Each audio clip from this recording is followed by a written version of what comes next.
Alright everyone, how we're getting on. So we're back again with another video. A match review from last night where we lost 2-1 at the New York Stadium to Rotherham. Disappointing performance, a lot of tired legs, out the playoffs. But I'm not going to start chucking my toys out the pram just yet. But we'll dissect the game, as we go through it. But we started off with 3 changes to the team that drew at the weekend. So we had Patterson in goal, Luke O'Nien came in at right back for Trey Hume, we had Danny Batt, Dan Ballard and Dennis Serkin came in for RG Alicia. In the middle we had Mitchell and Neil, and then we had Jack Clark. Roberts was dropped to the bench for Alex Pritchard. We had Ahmad and we had Joe Geltart up front. Now the changes, he said he was going to make it 3 changes. I predicted that he would change the back 4. I did say that he would have that 09 and then a certain would come in. The only thing I didn't understand was switching the centre halves round. So he had, he had Dan Batt playing right centre half and Dan Ballard playing left centre half. Whether that was to help out Luke 09, I didn't know. But even small changes like that can affect the side. Players not used to playing where they're playing, and that kind of it showed in the first half. And I did say in my previous video that I would like to have seen Ekwa given a start, because when you play teams like this, you have to match their physicality, and we didn't do that. Now I didn't really see much of the first half because my internet was absolutely shite and it kept on dropping out. So the bits I did see, we were awful. We were absolutely shocking. We kept giving the ball away. We were sloppy, lackadaisical, and we got what we deserved first half. The goal came. I think Ollie Rathbones ran from just over the halfway line. There's nobody got to close him down. I put a tackle in. Looked like Mitchell, was just jogging back to try and catch him. He rifles a shot across Patterson, and it lands in the bottom right hand corner. And it's early on, it's disappointing. But these things, when you're not on it, and you're not at your game, then this is what happens. You can't take these type of teams too lightly. They're fighting for their lives. So we then huffed and puffed the rest of the first half. Apart from the cracking effort from Pritchard, which the goalkeeper made a cracking save from, and I think there was a header from Serkin. We didn't really have too much. That was the only highlight of the game of the first half, really. So we got in at half time 1-0, and you open Tony Mowbray and put a rocket up the arse and get them a little bit more urgency and get back to play the way we have been playing, really. And to be fair, we came out and we did look a little bit better. We started pressing them higher up. We got into their third a lot more, but yet again, the final ball, or not getting a shot off or not getting a cross in when you've got the opportunity to, or they come back and beat another man, happened again. So, and then as we're on the front foot, looking like we're going to get an equaliser, Sodala, Dan Neil gets the ball, slips in midfield, loses it. Luke O'Nien's bombed forward, he gets caught out of position. I think Foster gets the ball, sprays the ball out with Shane Ferguson. He runs forward, and again, there's nobody to close him down. Shot again across Patterson, landing onto the bottom corner, and it's 2-0. And from there, it's a massive uphill climb. 2-0 down with 60-70 minutes or something again. With 60-70 minutes on the clock. It's always going to be tough. Roberts came on, and to be fair, Roberts, was a bright spark. He got on the ball, he started creating chances, he started causing them all sorts of trouble.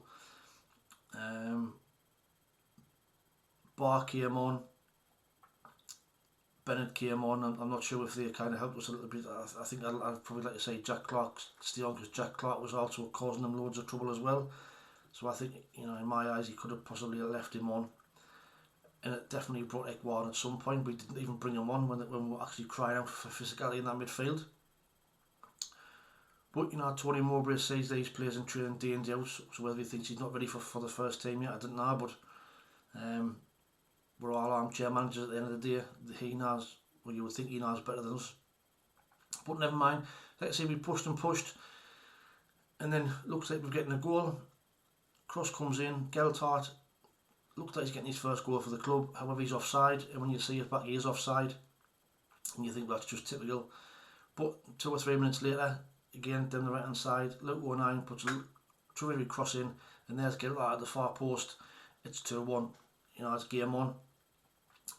And the way we were playing, we were looking like we could actually go on and get an equaliser. But it just wasn't to be. We kept on, you know, knocking at the door. Just couldn't get that equalising goal. Geltart again, you know, probably should have scored his second when another cross from the right hand side. This time his header was weak, and it fell into the goalkeeper's hands. You know, and he could have had a hat-trick tonight. You know, Geltart, the offside goal, the one he scored, and the one he should have scored. But let's hope that goal's given him a little bit of confidence to take into the Coventry game. And then the talking point at the end of the game, where Luke O'Nine's ran into the goalkeeper when the corners come in. It's felt to Adji Elise, he's then knocked it in now.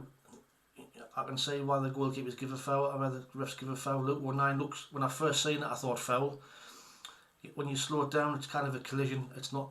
It's just, I think, because when he gets in, he's got his elbow up, and I think that's probably why he's given the foul.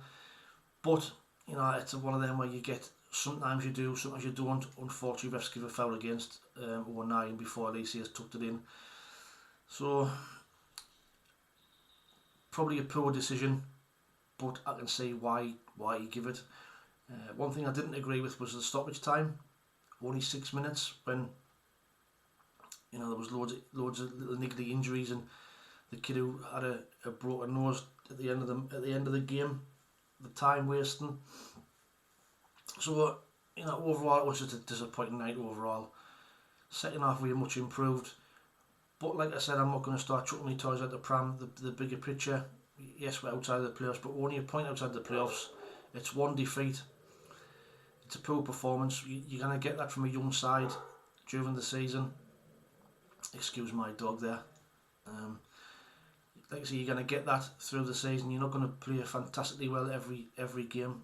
You know, the way they've played so far, I'm not going to criticise them, you know, at all. They've done amazingly well this season, especially when you think of the injuries that we've had. So, you know, I know it's disappointing, and I know people will be like, oh, we're a load of shite. Shot ourselves in the foot, shit tactics, but you know, it's one defeat. Let's move to Coventry and move on, see if we can bounce back. Man of the match last night, it's hard to give anybody, I'd probably give it to Patty Roberts for when he came on. He changed the game. He was taking it to them, he was cutting inside, he was causing them all sorts of trouble. So for me, Roberts would probably be man of the match. So that's just my thoughts on the game. Let us know what your thoughts are in the comments below. Let's go to Coventry, let's see if we can bounce back, which we have done numerous times this season after a bad result. Do you think we should change the team back to the way it was? You know, would you put Elise and Trey Hume back in?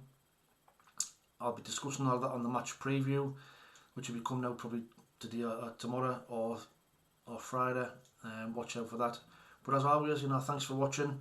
Appreciate everybody who subscribes and likes the videos. But until the next one, take it easy, stay safe, and we'll speak soon. Ta-ra.